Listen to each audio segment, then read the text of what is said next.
Norway and Russia are good neighbors and good friends. We work together and share perspectives on many issues.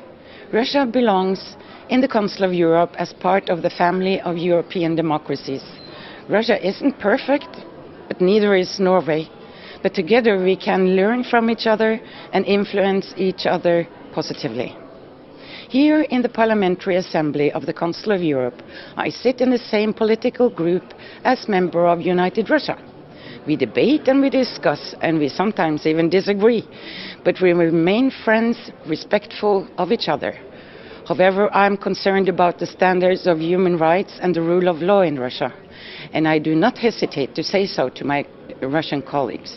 The Khodorkovsky case is an iconic example of what has become a systematic problem. A decade after his imprisonment, Mikhail Khodorkovsky remains the symbol of defiance and a victim of injustice. Mikhail Khodorkovsky, you are turning 50 this year. You will have spent 10 years behind bars as a political prisoner.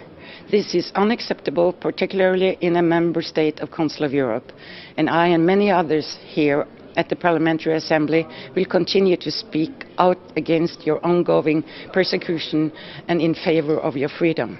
As chair of the Norwegian delegation, I am pleased that we were able to sponsor the Russian Visionaries exhibition, which featured you and other Russians' moral leaders. Hopefully you will soon be free and able to visit here in person, because I believe Russia and Europe will benefit from your vision.